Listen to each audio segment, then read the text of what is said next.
Fala pessoal, bem-vindos a mais um vídeo aqui no canal. Esse aqui é o último vídeo dessa série do trio de Carnossauros. E hoje a gente vai ver aqui como que ficou o resultado da pintura desses três animais. Essa encomenda aqui personalizada, então a coloração foi escolhida pelo cliente. E esse aqui vai ser, no caso, o macho, né? A coloração dele vai ser um pouco diferente. Se vocês repararem, ele tem um pouco de dimorfismo também, a crista dele é maior. E a posição, eu fiz pela escolha dele, né? Do cliente, ele pediu essa escultura, porém os outros dois animais eu fiz por conta própria. Foi liberdade artística a posição. Então eu vou falar um pouco dela para vocês no final do vídeo. E durante o processo de pintura também.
Em relação da posição dessas três esculturas, falando aqui do macho, né, que é esse que eu estou pintando agora, a pose foi escolhida pelo cliente e ela é muito comum, representada em hadrossaurídeos, que seriam animais que poderiam ficar tanto de forma bípede quanto quadrúpede, apesar de hoje em dia acreditar-se que eles passariam a maior parte do tempo na forma quadrúpede e talvez corressem na forma bípede ou até não, só para se levantar mesmo, para alcançar algumas folhas.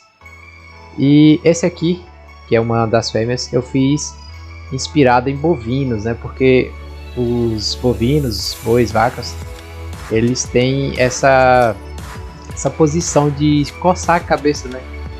Eles costumam usar a pata de trás para coçar alguma parte da cabeça ou alguma coisa assim.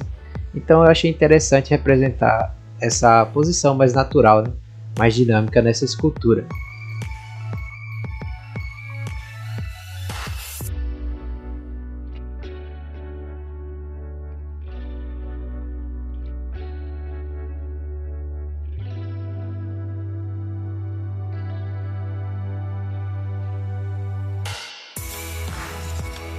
E essa última aqui eu fiz deitado, baseado em alguns animais modernos também, que eu achei bastante interessante. Na verdade o cliente me pediu sim para fazer um bicho deitado, né? Só que ele não foi específico na posição, então eu fiz dessa forma aqui, um pouco parecido com o que os gatos ou os felinos fazem, né? Só que apesar de não terem nada a ver um com o outro, mas é próximo à posição das articulações. De certa forma dá para fazer, né, a posição de ficar deitado. Então eu resolvi representar.